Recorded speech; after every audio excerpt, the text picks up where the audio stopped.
Hello everyone, welcome back to my channel. So if you didn't notice, I did not have a video up this past Saturday, and all my footage for Saturday's video and my weekly vlog for last week all got erased on my phone. It didn't update, and so here I am. It is Monday. Even my footage for yesterday that I had recorded for the start of the weekly vlog is gone as well. So I don't know what happened, but nonetheless, we are going to wrap up last week's, and then after this, I'm going to start this week's vlog. It'll just go until Saturday. But I just wanted to apologize to everyone for there not being a video and for the lack of content for the past week, because my phone decided to, do all of that, because I'm waiting for tax season. I'm going to get an actual camera at that point, maybe even a microphone, so quality will be a little bit better. So there's that. So we're just going to go ahead and wrap up last week's vlog, but make sure that you like this video. Make sure that you subscribe. Also, check the Patreon link in my description box below, because we only have about a week left until I do that giveaway for the Shadow Kissed Omnibus series that you won't be able to get it all because it was part of a Kickstarter for Rebecca Garcia, but it does have all 4 books in it. So make sure that you check that down below as well. Become a Patreon member, and then on August 1st, I am going to go ahead and pick a winner who will receive that. Also, August 1st, we'll start the monthly book club for the channel, and I already put a poll up on Patreon, so make sure that you go pick which book we are going to start with. And then I am also later this week going to be putting up a thread on my Patreon for anybody to make suggestions on books going forward. So whenever I put a poll up, it is all from what you all have suggested, so we can read together. We can read standalones, or we can start series, whichever one that you guys choose. We will read them together, have a Patreon only, live show that we do at the end, or at the beginning or middle of the month after. So then that way we all can just sit around and talk about our thoughts and our feelings on it. So I hope you join me for that as well. I went ahead and picked 4 books. One of them is a series starter, and then the other 4 are, I think, standalones. So definitely head on over there, get in the giveaway, make sure that you answer in the poll, come join me, let's talk books, let's have a book club. So let's get into the books from last week that my whole phone decided to just completely erase.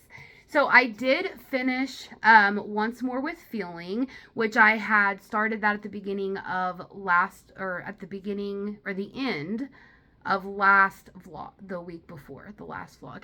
What a tongue twister. So I did finish up Once More with Feeling with Alyssa Sussman, which is book 2 in her series that she has, because Funny You Should Ask would have been the first one, but they are standalones. They don't have an ongoing plot or anything, and they don't deal with any characters, in different, seasons or sections. But on here, we are following Katie Rose, Kathleen Rosenberg, and she was a mega star, a super, hit pop star, and she was dating a guy, what was his name? I think it was Josh, maybe, and he was part of a boy band or whatever that started getting big whenever she started promoting them, and they were her opening act. And she ends up having kind of a one-night stand or whatever with one of his bandmates called Cal Kirby. And she had told Cal that she was going to break it off, that she was in love with Cal, all of these things. And she hadn't quite broke it off with him whenever they slept together. So this deals with cheating. It does deal with some hard-hitting subjects, so make sure you check trigger warnings in here. But I really like the way Alyssa Sussman does her characters in her books, because you do like a then section where you're getting kind of like the past and what's going on, and then it goes to now, and it flops back and forth. And I really like it because they're all like second chance romances kind of thing. So after that happened, Cal, just kind of like departed, I guess, like shattered her reputation. She left, the limelight. Now here they are 10 years later, again, just like Funny You Should Ask. And their paths cross once again. And, now they're having to, kind of get, come to amends with each other, and you find out that not everything that they thought was accurate. So I really enjoyed this. I know that there has been some controversy over this book, and even Funny You Should Ask, about how they aren't that great or the plot isn't there or anything. I ate this book up. I gave it 4 stars. I absolutely loved it. And I'm not a contemporary romance reader regularly. I'll read a book here and there that's contemporary romance. So maybe my opinion isn't the best for this, but I just felt like the story was very well fleshed out. We're flopping back and forth from the present to the past. We're learning, what had happened and their feelings and different things that had, went on. The writing isn't terrible either. I really flew through this book. I felt like the writing was simple enough that you don't have to, have a big fantasy book with a notepad next to you, right? To like write everything down. But I thoroughly enjoyed this. I gave it 4 stars. Loved the book. I think Funny You Should Ask, I only gave 3 stars to. So I kind of enjoyed this one a little bit more. So I do plan on reading more from Melissa Sussman, especially if she comes out with more books that are kind of in this type of scene or scenario where it's like a second chance romance, they meet 10 years later kind of thing. So I'm pretty excited. I don't know if there's going to be another book kind of in this series, you would say, but definitely really loved that. So I did finish that up, and that is all of the completion I did last week. So I am reading 2 books congruently. One of them I'm listening to on audio. The other one I am reading physically. So I didn't finish them. I'm actually kind of bouncing between the 2 a little bit, because one of them I'm just not fully in yet. So the one that I'm not fully in yet is Between Wrath and Mercy by Jess Wisecup. I'm listening to this one on audio. It is a huge chunker. This is the Bookish Box version. I think it came like in the November or December adult book box that they had, which I literally just got a month ago. So they're behind, like really behind. But I am... Oh goodness, I'm on chapter 22, which is page 293. So I'm a good chunk of the way through this. I don't know what my thoughts are yet on it, because I'm not fully invested in the story yet. And I don't know if it's the writing. I don't know if it's the pacing, and I don't know if it's just the story altogether. But what brief synopsis I can give you is you are following Emmeline, who is, I think, in her early 30s, mid 30s possibly, that kind of age group, maybe even just a smidge younger. And she is the mother of a 17-year-old girl. She is in a marriage that is loveless, and, she doesn't want to be in it with a guy named Flaxen, I think. And anyway, her daughter Laura is 17. She is supposed to be like the chosen one or the blessed one, something like that. So she keeps her hidden. They live far away from the kingdom, even though her sister was Lucia, and she was betrothed to the prince Rainier years ago, probably like 18 years ago, something like that, 19 years ago. And actually Emmeline, I'm terrible with names, y'all. So anyway, she was actually in love with Prince Rainier. They actually had kind of a tryst or whatever, and she thought that her sister hated her. She knew that her sister didn't want to marry Rainier, but also knew that she wanted to be a princess. Anyway, so now Flaxen, her husband, who she really doesn't want to be married to, has taken Alora into town like he does every so often, and this is the first time that she's ventured away from the house. Now, all of a sudden, a few days after they're gone, a messenger appears, and Alora has been taken by the neighboring kingdom. And of course, Emmeline freaks out, goes to her parents' house that is like in the court or whatever, and she runs into Prince Rainier, who she had a crush on, was in love with, had that tryst with, and begs him to help her get Alora back. And he actually agrees to. So now they're on this quest to go get her back. And where I'm up to, they are at her house now in the countryside because they tried to go stop the ship that had her on there. They have found out that her husband actually is the one that sold her to the neighboring kingdom. So Rainier is like, I'm going to kill him. And then you have Emmeline, who is just beside herself at the moment. And they kind of had a little bit of a makeout scene or whatever, which I'm not kind of agreeing with, because Flaxen is still alive. I understand he betrayed you. I understand he sold y'all's daughter to the neighboring kingdom, but you haven't divorced him. You guys are still married technically. So you're cheating on your husband with the guy that you used to be in love with. I don't really like that whole premise because, if you're going to have, them get together, Flaxen needs to be dead, or he needs to already know the marriage is over. So I don't know, guys. It's hard for me to get into this. Like I said, I don't know if it's the pacing. I don't know if it's a combination of the world building and the plot.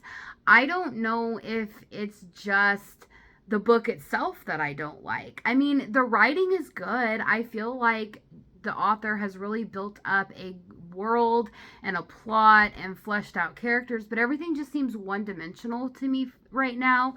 So I'm so sorry. I don't know if this is going to get better for me. Like I said, I'm 293 pages in, and there are, holy cow, there is 765 pages. So I'm only a third of the way through, possibly. So I'm really glad I'm listening to it on audio, because there's just no way that I could push myself to go through this. So we're going to see how it goes. I know Bookish Box just opened up. I think the pre-order for the second book, I think, is Between Hope and Despair, I believe, to match this set. But I didn't get it because I don't know if I'm going to like this. So hopefully in the next few days, I'll find out. If I do end up liking it, I'll go and see if there's any still available. If there's not, then it's whatever. I don't feel like this is going to be my new favorite book of all time, but definitely having a hard time with this one. So we'll see later on in the week how far I get and how I feel. Right now, I feel like this is about a 2-star, only because it's a beautiful edition. I just can't get into the story. So there's that. And then the other book that I am reading at the same time is Blood Sanctuary Part 1 by Vila Roth, which is the third book in the Blood Gray series. And I'm reading this alongside with Becca and the Books, their monthly book club. They had picked this, so I'm trying to catch up to them. I think book 3 was for June and book 4 was for July. So I'm hoping I can get through this and book 4 by mid-August so I can start book 5 and kind of be caught up with them. I know book 8 comes out this year, I believe, so I'm pretty excited for that. But I am 311 pages into this one, which there's only 440 pages, I believe. So I'm actually almost done with this book. So you can kind of see where I have been reading more of, as opposed to not that much of, with Between Wrath and Mercy. And what's really strange is Between Wrath and Mercy I have on Audible. So I can listen to it as I'm cooking dinner, as I'm cleaning the house, as I'm working, and I'm just not gravitating towards that. I'm gravitating towards picking up Blood Sanctuary because I'm like, I need to know what happens in this book. I am hooked. I'm addicted. This series is just one of the best series that I can say that I've read, at least this year, if not of all time. It will be in the top so far. But if you are unfamiliar about the Blood Grace series, because I can't tell you about this book in particular because then it will give away what the whole series is about. So basically, at the beginning, which is Blood Mercy, you are following Cassia, who is the bastard daughter of the king, who has been living away from court most of her life. He doesn't want her around or anything. Her older sister, Solia, was killed and murdered by some rebels. Now she is the only bargaining chip that the king has, but not really a good bargaining chip because she is the bastard daughter. And all of a sudden, she positions herself to go to the court where they're at because they're holding a summit with the Hesperines. The Hesperines are like, vampires, but they're not like the ruthless vampires that everybody, thinks in the book, and also, from all the other vampire stories that are out there. These vampires are very pure and gentle in nature. They do not like the thought of death or killing anything. They don't kill anybody. They are very passive and they believe in peace and love and prosperity. So nobody in Tenebra, which is the country that Cassie is from, believes that. They believe that they are necromancers. They, do necrophilia and they kill things and all of this stuff. So they have a very skewed vision of what Hesperines are.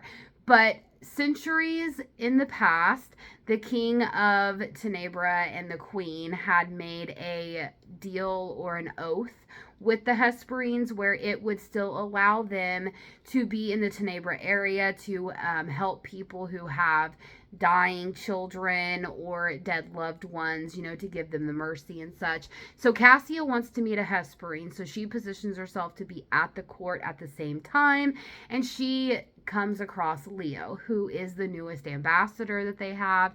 He's a young Hesperine, according to, or compared to the rest of the embassy. So the first book takes place over a series of like days and weeks where Cassia and Leo have conversations. This book is a romance. This book does have spicy scenes. The problem that most readers are having that don't enjoy this series as much is it is very politically based. It is a political fantasy and very heavy on the politics, where you are having, like, you're reading conversations that people are having, like, as if you're just sitting there. They're not written out like in a novel or a normal fantasy way. This is a very proper writing style. This is a very, like, elegant writing style. So it's not an easy read. Now it is because I'm 3 books in and I'm used to the writing style and I'm used to the pacing. But if you're going into this book where you want your typical fantasy romance where there is plot and there is political intrigue and all of that, but there is a lot of romance and spice, you're not going to get that. You will get romance and you will get spice, but it's going to be different than what you're used to. This book, like I said, is very heavy on the politics. Book 2, a lot of people haven't enjoyed as much because it is like a 700-page book of just Hesperine and Tenebran politics. Like, the vast, like, 70 to 80% of that book is just politics. It's not the romance. It's not, the spicy scenes. And I'm eating it up. I'm devouring it. I'm loving every minute that I am with Cassia and Leo, whether they are together or separate. I absolutely love this. I love learning about Orthros and the Hesperine world. And you get a lot of that. You get a lot of back dialogue of their history and their gods and the way that they came about and how they are and who they are. So I'm really enjoying that. I'm really enjoying, the whole, working behind the scenes to take down the, or the Tenebran embassy, and to undermine the king. There's so much in this book that if you are not into a political fantasy or a very elegant writing style, you may not enjoy this. It is not going to be like Sarah J. Maas or Jennifer L. Armentrout or anything like that of those, big name fantasy authors, because this book is very slow going. It's very slow paced. There's a lot of dialogue that really could be cut out, but I'm enjoying it because it gives me an in-depth insight into this world. So I'm really enjoying it. I'm hoping I can finish this book and then move on to the fourth book by the end of the week. We'll see how it goes. I still got to get through Between Wrath and Mercy. I still have about 550 pages to go on that. So if I get that done, and what is it, like 110 pages of this, that's like 700 pages this week, and that's a lot of reading. So I don't know where I'm gonna be at, so just tune in next Tuesday to my weekly vlog where I will have updates throughout the week, and it's gonna be my normal weekly vlog, and my phone will not do this to me next week. So that is what I have done all last week, and I'm hoping that I get through a lot more. I've noticed that in the past week or two, I've slowed down on my July TBR a little bit, not because I'm not enjoying reading, because I had a really good month in June. If you want to go watch my June wrap up, I read like 21 books, something like that in June, and I wanted to keep up this pace. But the books that I'm reading this month are like 700, 800, 900 pages. So it's taking me a little bit longer to get through a big chunk of those. So we'll see how it goes. But if you like the video, stick around for next week. See how well I do on these two books. If I get any further into my July TBR, I think I have 3 or 4 books left on there, and we only have a week left in July. Don't think I'm getting through my whole July TBR, so there's that. But I have come to terms with it, and that is okay. If I can at least get this chunker done, I'll be fine. And if I can get through this one, I'll be fine. Although this was not on my July TBR, so I've kind of strayed a little bit. But definitely stick around, and I'm sorry for the lack of videos over the past week. Technology, but definitely, like I said, head on over to my Patreon. Book club is starting next Tuesday. The Patreon giveaway is happening next Tuesday. Also, make sure that you like, subscribe, and comment. Let me know if you've read Between Wrath and Mercy or Once More with Feeling, or if you are reading the Vila Roth series. So definitely let me know on that. But I will see you guys next week with the third installment to my weekly vlogs that I am still learning how to do. So it was a pleasure talking to y'all. See you next time. Bye.